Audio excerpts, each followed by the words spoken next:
ছাত্রদেরই উচিত এমন কোনো স্টেপ নেওয়া যেটাতে তাদেরও কোনো ক্ষতি না হয়, প্লাস হচ্ছে আপনার জনসাধারণের কোনো ক্ষতি না হয়। ছাত্র কে নেতা হইব খালি এই চিন্তায় মারামারি শুরু করে ভুংচুং আন্দোলন এইটা আসলে আমার মনে হয় না কোনো কাজের আন্দোলন। এখানে আইনশৃঙ্খলা বাহিনী যথেষ্ট গাফিলতি আছে, প্রশাসনের দিক নির্দেশনার অভাব। বলছেন সন্ত্রাসের জ্বালায় গাড়িগুলি চালাইতে পারি। 5 আগস্টের পূর্ববর্তী যে আন্দোলনটা ছিল সেটা একটা লেজিট কারণ ছিল।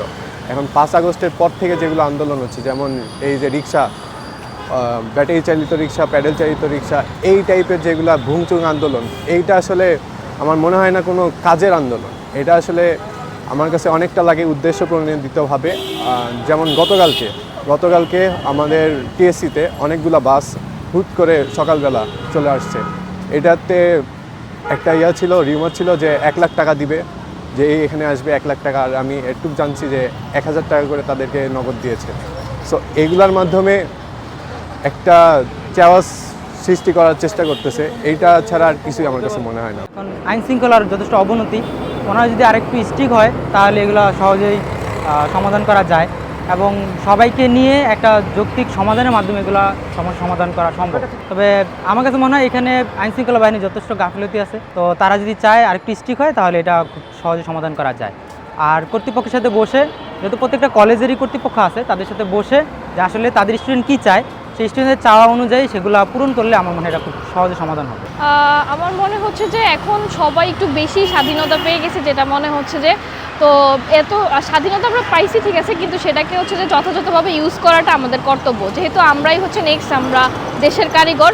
তো আমার মনে হয় যে ছাত্ররা এগুলো করতেছে তাদের আরেকটু সচেতন হওয়া উচিত, তাদের আরেকটু বোঝা উচিত যে আমাদের কাজগুলো আমরা এভাবে হাসিল না করে অন্য কোনোভাবে যদি আমরা হাসিল করতে পারি, এভাবে জনসাধারণকে কষ্ট না দিয়ে বা মানুষকে ভোগান্তিতে না ফেলে নিজেদের মতো করে যদি আমরা পারি তাহলে সেটা করা উচিত। আর বাকি যেটা হচ্ছে যে এখন যে সমস্যাগুলো হচ্ছে, হ্যাঁ এখানে আইন শৃঙ্খলা বাহিনীর একটু গাফিলতি আছে, ওনাদেরকেও আর একটু কঠোর হওয়া উচিত। বা ওনারা কঠোর হলে দেখা যাচ্ছে যে ছাত্রদের উপরে হচ্ছে হামলা হয়, ওটা আবার ছাত্রদের জন্য তো আমার মনে হচ্ছে যে এখানে ছাত্রদেরই উচিত এমন কোনো স্টেপ নেওয়া যেটাতে তাদেরও কোনো ক্ষতি না হয়, প্লাস হচ্ছে আপনার জনসাধারণের কোনো ক্ষতি না হয়। এভাবে বসে নিজেদের মধ্যে একটা সমাধান করে যদি আগায় তাহলে হচ্ছে যে দেশেরও ভালো, জাতিরও ভালো, ওদেরও ভালো। পড়াশোনা করতে চায় বা যারা পড়াশোনার জন্য আগ্রহী তাদের সাথেও যারা পড়াশোনা, যেমন আপনি ধরেন কিছুদিন আগে যে এইচএসসির একটা ঝামেলা হলো যে ওরা অটো পাস চায়, ওরা পরীক্ষা দেবে না, বাট যারা পড়াশোনা করছে তাদেরকে আপনি খোঁজ নিয়ে থাকেন, তারা কিন্তু পরীক্ষা দিতে চেয়েছিল, কারণ এটার উপর তাদের ফিউচার ডিপেন্ড করে। তো দেখা গেছে এখন ওই যে ভালো স্টুডেন্ট, খারাপ স্টুডেন্ট বা মাঝারি স্টুডেন্টরা, এই 3 ধরনের বিভেদ এখন চলে হয়ে গেছে। এখন হচ্ছে যে দেখা গেছে ভালো স্টুডেন্টরা একটা চাচ্ছে, খারাপ স্টুডেন্টরা একটা চাচ্ছে, মাঝারিরা দুই পক্ষকেই চাচ্ছে।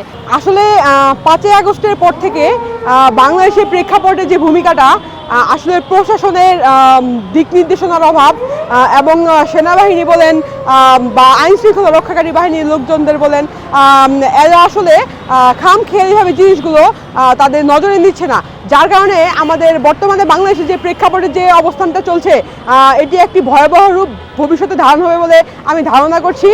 তো আমি এখনই বলবো যে আমাদের যে অন্তর্বর্তীকালীন যে সরকারটা, তাকে রেসপেক্ট করে, তাকে সম্মান করে আমরা যে দেশের নাগরিকরা রয়েছি তাকে যদি তার কাজে আমরা সাহায্য সহযোগিতা করি, তার পাশাপাশি আইন শৃঙ্খলা রক্ষাকারী বাহিনী এবং সেনাবাহিনী, সশস্ত্র বাহিনীকে আগে এগিয়ে আসার জন্য আমি বিশেষভাবে অনুরোধ জানাচ্ছি। পিছনে তো আছে, মানে খারাপ হয়েছে সব কিছু, সন্ত্রাস বাড়ছে। বলছেন সন্ত্রাসের জ্বালায় গাড়িগুলি চালাইতে পারি, দাব দেব করে মারা যাবে।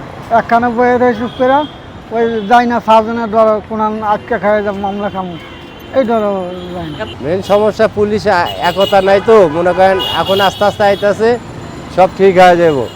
ওই ছাত্র কে নেতা হইব খালি এই চিন্তায় মারামারি শুরু করে দিছে। এগুলা যখন মনে করেন মনের ভিতরে শয়তানি দূর হয়ে যাব, সব কিছুই ঠিক হয়ে যাব। দেশ তো মনে করেন অনেক পরিস্থিতি অনেক ভালো হয়ে গেছে, এখন অনেক ভালো। এই যে অটো আন্দোলন করতেছে, অটোওয়ালারা মনে করেন মেন রাস্তায় চালাইব, একটা অটোতে 10টা গাড়ি থামায় মনে করেন ওকে পিছিয়ে পিছিয়ে যাইতে হবে, এই হচ্ছে মেন সমস্যা।